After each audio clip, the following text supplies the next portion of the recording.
Assalamualaikum warahmatullahi wabarakatuh, Pak Gus. Waalaikumsalam warahmatullahi wabarakatuh. Mas Imo, Pak Jenderal Muhayat, Iya Pak Gus. Iya. Sorry loh Mas, tadi itu ada ini telepon masuk sehingga kemana terputus. Ada masalah lain. Ya. Kita ini loh Mas, kita ulangi lagi lah terpaksa ini. Iya Pak Gus. Jadi gini, yang Mas, banyak pertanyaan itu. Setelah saya rangkum itu Mas, itu dan ngirim foto itu Mas, kebanyakan salah satunya itu adalah mengapa ini kesulitan loh, ada masalah menanam di lahan gambut Mas. Nah itu nah, ini yang banyak yang menanyakan dan anggapannya ya, ini anggapannya Mas, ini banyak yang menganggap tanah itu ya sama saja gitu loh Mas. Itu kan padahal kan sifat-sifatnya kan berbeda ya kan Mas. Iya betul Pak. Gitu Mas. Jadi bagaimana Pak Jenderal Muhayat mengenai sifat tanah gambut ini Mas? Iya. Ya sebelum kita ke sifat tanah gambut, kita kasih ketahui dulu bahwasanya sebenarnya dalam proses pembentukan gambut sendiri ada dua jenis Pak, yang gitu. Ada gambut topogen dan gambut ombrogen kan gitu. Oh ya, yang topogen gimana, yang ombrogen gimana Mas? Iya, gambut topogen itu proses pembentukannya karena biasanya berada di antara gunung atau di dasar danau dan pasti tentunya sama-sama bahan organik, tingkat kesuburannya jauh lebih tinggi kan gitu Pak Gus, karena ada pengkayaan hara Pak dari ya kalau semuanya dia danau di gunung perbukitan sekitarnya, jadi tertimbun di situ kan gitu Pak Gus. Iya. Nah sedangkan yang gambut ombrogen ini karena proses pembentukannya biasanya dari atas, kalau misalkan dasarnya itu di atasnya itu ombrogen di antara dua sungai kan gitu Pak Gus. Iya. Dan ini kalau ombrogen ini sangat dipengaruhi sama air hujan Pak Agus. Jadi proses pembentukan, sehingga karena banyaknya air hujan yang menyirami itu jadi mudah tercuci. Tadi tentunya tingkat kesuburannya jauh lebih rendah dibandingkan yang topogen tadi Pak Agus. Oh iya. Makanya ketika saat ini kita mengkategorikan tanah gambut itu masuk kelas lahannya mayoritas dia di S3 Pak Agus. Oh iya. Walaupun saat ini perkembangan teknologi, perkembangan inovasi, perkembangan pemupukan sudah banyak produksi yang sudah tinggi juga kan gitu Pak. Iya. Mas, ini kan berarti kan sifat yang pertama adalah kesuburan tanahnya rendah ya kan. Iya bagus ya. Padahal ini Mas, dari sejarahnya dulu, kalau dulu kan nanam sawit itu pilihannya banyak Mas ya kan. Makanya nanam sawit zaman dulu yang tanah mineral dulu kan Mas. Iya bagus. Sekarang mencari yang mineral sulit ya dapatnya gambut, kira-kira kan gitu. Iya betul Pak. Sulit dapat. Apalagi ya dulu tanah-tanah S1 S2 masih dapat, sekarang udah ngarah ke marginal. Kalau enggak gambut ya berbukit kan gitu Pak. Iya, makanya ya kita selama pengembangan ini ya menemukan masalah. Kalau yang dulu kan ya sudah pilihan, sudah memenuhi syarat, nggak usah banyak cerita-ceritanya kan gitu Mas. Iya Pak. Ya itulah tadi yang saya sampaikan, bahwasanya tanah gambut itu tingkat kesuburan tanahnya yang paling rendah. Selanjutnya ya jangan, yang mempengaruhi lagi adalah kematangan gambutnya Pak, yang nomor 2 Pak. Yang nomor 2 kematangan gambut. Iya Mas. Iya. Artinya semakin matang kan semakin bagus Mas, iya kan? Iya kan Mas? Iya Pak.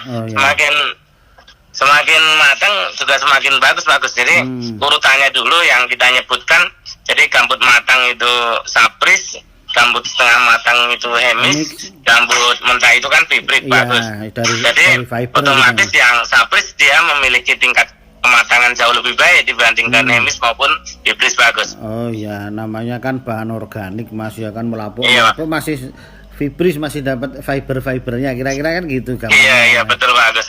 Iya. Jadi yang terus sifat berikutnya Mas yang sering saya temui, mungkin orang baru sadar pH-nya rendah Mas, sangat masam, iya kan Mas? Iya Pak. Ya itu apa loh yang pernah kami bisa sampai 3,5 Mas. Iya Pak. Gimana Mas itu tanaman apa bisa hidup gitu ceritanya? Jadi ya memang sebenarnya Pak Agus ya, sifat-sifat gambut itu salah satu yang sampaikan tadi juga itu kan pH-nya rendah. Jadi inilah yang menjadi faktor pembatas bagi tanaman untuk berkembang dengan baik. Jadi bagaimana kita memanipulasi kondisi tanah itu supaya bisa pH-nya itu menjadi mengarah ke ya tetap asam tapi sudah bergerak naik kan gitu Pak Agus. Yang sebelumnya asam menjadi agak masam kan gitu. Yang tadi sebelumnya pH-nya 3,5, bagaimana kita mendekatkan ke 4,5 ataupun 5 memang walaupun sulit kan Pak Agus. Oh iya. Jadi kan dengan masalah pH ini kan makanya kalau di tanah gambut kan Mas, tanaman yang bisa hidup itu kan sedikit toh Mas. Kalau iya, Pak Agus, kalau nggak sawit nanas Mas. Iya. Itu kan makanya kan nggak sadar sampai itu loh Mas, airnya warnanya coklat, ngeri kali Mas itu. Iya kan. Halo. Iya Pak Agus. Iya. Sampai airnya coklat, pH-nya rendah itu loh. Wah, kan ngeri kali Mas. Iya Pak Agus. Ya kadang-kadang kita melihat kondisi seperti ini kan kita tidak dipaksakan kita tanam gitu. Tapi kalau kita mempelajarinya tidak akan salahnya Pak Agus. Hingga kita tahu udah mau investasi besar, jadi kita harus pahami dengan sifat-sifatnya itu tadi kita modifikasi Pak Agus. Oh iya. Kalau pH rendah ngatasinya gimana Mas? Ya kalau pH rendah dengan karakteristik sifat seperti ini, karena pH di gambut ini kan berbagai banyak hal Pak yang mempengaruhi, baik kandungan asam-asam organik maupun ya dari yang ada di tanah itu. Jadi bagaimana kita kadar asam organik itu bisa menurun, salah satunya yang pertama kan kita harus pengaturan drainase Pak Gus. Nah pengaturan drainase itu bagaimana air itu bisa mengalir terus kan gitu Pak Gus. Sehingga konsentrasi asam-asam organiknya tidak meningkat. Jadi itu pertama. Yang kedua, bagaimana kita memberikan pupuk Ca dengan kalsium yang biasanya orang menyebutnya kaptan, tapi saat ini kan supaya praktis kan sudah ada dolomit yang mengandung Mg yang dibutuhkan tanaman dan membutuhkan yang ada Ca-nya. Nah, pemupukan dolomit itu bukan masalah untuk banyaknya pupuk yang diaplikasikan, tapi bagaimana ketercukupan dan bisa menaikkan pH tanah tadi Pak Agus yang sebelumnya asam. Oh, berarti kan selain drainase, pemupukan dengan dolomit atau kaptan tadi ya Mas ya? Iya bagus. Tapi pemegang kunci utama ketika kita di gambut, bagaimana gambut itu tidak rusak, yang menjadikan titik awal yang kita untuk memperbaiki kesuburannya adalah menata airnya dulu bagus. Oh iya, nanti itu sampai pembahasan kita di sifat tak balik nanti Mas ya kan? Iya Pak, betul Pak. Iya. Keempat Mas, sifatnya itu kejenuhan bahasanya rendah gimana itu Mas? Iya, kejenuhan bahasa. Jadi kalau kejenuhan bahasa itu, kalau kita di tanah mineral itu, kalau kejenuhan bahasanya semakin tinggi, otomatis juga semakin subur. Nah ini kalau di gambut yang kita tadi proses dari pembuatannya tadi, kita proses pembentukannya aja udah seperti itu, udah pencucian kadar haranya rendah, ya otomatis yang namanya kita penjumlahan dari berbagai kation kalau dijumlahkan ya nilainya jadinya kecil kan gitu Pak Agus, yang kejenuhan bahasa. Oh iya. Kemudian ini loh Mas, ya yang sering saya temui Mas, ini kan masalah kesuburan tanah tadi kan, sehingga muncul masalah ketersediaan hara makro maupun mikro Mas. Iya Pak Agus. Iya, kan ini sering ini banyak yang tanya, padahal ini kan bahan organik. Iya Pak Agus. Kan hara N-nya juga belum tentu tersedia kan Mas, ini hara makro. Iya. Apalagi yang sering muncul defisiensi itu Cu, Fe yang hara mikro itu Mas. Nah ini kan sering gimana ini Mas? Iya, jadi memang masalah di gambut yang paling krusial itu adalah hara mikro dan hara kalium kan gitu Pak Gus. Jadi ketika kita di gambut, maka kalau memang kita mau tanam di gambut, maka kita harus tersediaan pupuk-pupuk mikro itu harus jadi utama, selain pupuk NP sama K itu sendiri juga. Tetapi kalau di antara yang makro, maka kalium yang menjadi faktor penentunya bagus. Kalau di mikronya itu ada Cu, ada Zn, ada Fe, ada borat kan gitu. Iya, itu sering kali muncul Mas. Iya. Makanya kan ada nanti keseimbangan hara pun sering muncul, apa itu white strip ya kan Mas. Iya bagus, betul. Itu tuh sering apa? Masalah ketersediaan hara tadi. Ya pokoknya semua bermasalah lah. Kira-kira gitu. Iya bagus. Kemudian sifat berikutnya Mas. Di gambut ini kan bobot isi itu kan sangat rendah Mas. Iya. Iya. Betul bagus. Makanya ini juga harus persepsi. Ini sama-sama kita sebagai seorang planters. Jangan kadang-kadang gara-gara bobot isi ini kita sangat kadang-kadang semua analisis tanah yang dari gambut itu Pak. Karena kadang-kadang kita jumpai analisis N, P sama K-nya tinggi yang bagus. Karena faktor pengalih sampelnya nggak dikalikan sama bobot isinya. Karena bobot isinya ini kan sangat rendah sekali. Jadi misalkan 1 kilo itu aja kalau kita ini kan sangat ini kecil, cuma sedikit aja kan gitu Pak Agus. Iya. Kalau gitu kan. Nah ini juga harus hati-hati. Kadang-kadang analisa tanah di gambut ini sering semu hasilnya Pak Agus. Jadi kan Mas, itu kan akibatnya yang bobot isi sangat rendah. Tadi kan tanaman kan mudah doyong itu Mas. Iya, makanya ada istilah ketika kita melakukan penanaman di gambut itu Pak Agus, setelah dilakukan lint clearing, maka kegiatan kita selanjutnya itu adalah pemadatan tanah Pak Agus. Compacting. Iya, compacting. Nah, compacting ini tujuannya salah satunya untuk menaikkan bobot isi tadi Pak Agus. Betul, iya. Sehingga yang doyong tadi bisa tidak doyong kan gitu. Yang keduanya bisa dilakukan dengan hole in hole juga kan gitu. Iya. Mas, tapi itu pun juga masih ini kan itu. Mas, doyongnya kalau satu arah bisa diatur enak Mas. Nah, ini kan iya, masalahnya berwiraunya rusak panennya Pak ya. Ini susah Pak Gus. Iya. Jadi panennya susah, ada yang sini, sana, lewat-lewati pun payah Mas. Iya. Kemudian Mas, ini yang sering terjadi, ini yang krusial juga ini. Karena belum matang dan sebagainya tadi kan Mas. Kadang ada sifat apa? Irreversible, kering tak balik itu loh Mas. Gimana ini? Iya Pak Gus.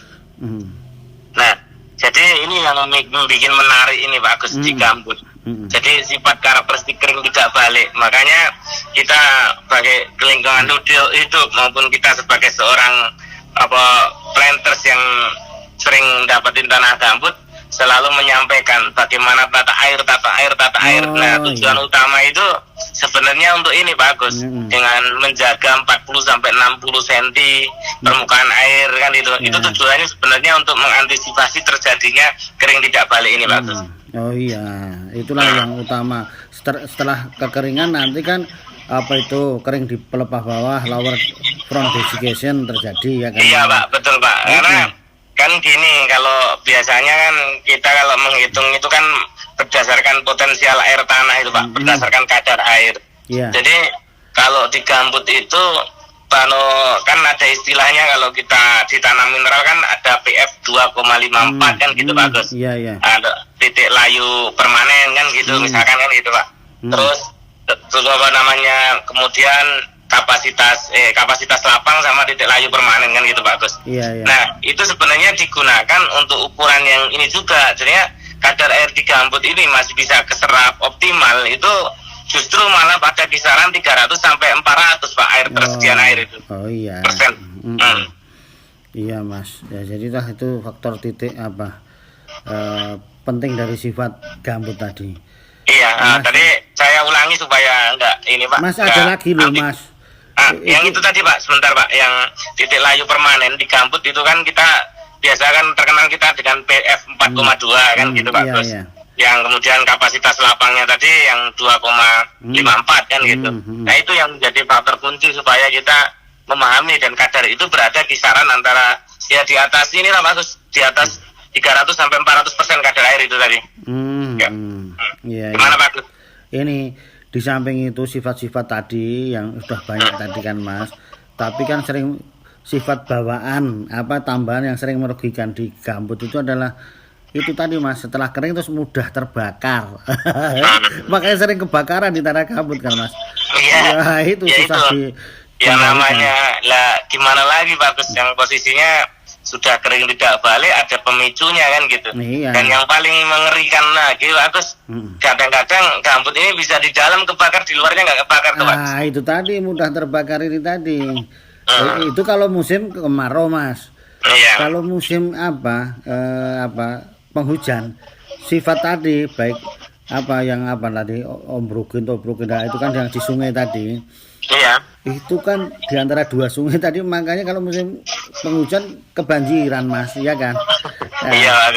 Jadi aduh mumet Mas itu. Nah, nanti efeknya biaya infrastruktur bikin jalan itu juga apa loh mahal loh Mas. Itu. Iya. Itu semua jadi sifat-sifat tanah gambut Mas. Iya, titik kritis kita ketika kita betul-betul mau terjun di gambut, kita modal kita untuk membangun kebun itu harus 2 kali lipat dari kita bangun mineral bagus. Oh iya Mas. Ya, karena apa? Karena pertama kita membutuhkan biaya infrastruktur yang mahal. Yang kedua kita nanamnya itu berbeda dengan nanam di mineral. Oh kan gitu bagus. Iya Mas Imo. Mudah-mudahan perbincangan kita itu memberikan gambaran bagi petani-petani yang mengelola gambut selama ini. Kok begini? Oh iya ternyata sulit juga begini, begono. Tapi kan udah tahu cara-caranya gitu. Iya, ya setidaknya ketika kita ragu, ya kita pun kan bersedia juga untuk membantu Pak Agus memberikan penjelasan. Jangan sampai kita menanam tahu-tahu tanah organik pasti subur kan gitu. Padahal itu tahunya tanah gambut kan gitu. Iya betul itu Mas. Iya dan gini udah mencari tanah yang mineral sudah susah juga gitu. Tantangan harus dihadapi gitu Mas. Ya gitu. Oke Mas Imo. Oke Pak Agus, semoga bermanfaat Pak Agus. Selamat sholat zuhur. Nggih. Assalamualaikum. Nggih, assalamualaikum warahmatullahi wabarakatuh. Waalaikumsalam warahmatullahi wabarakatuh.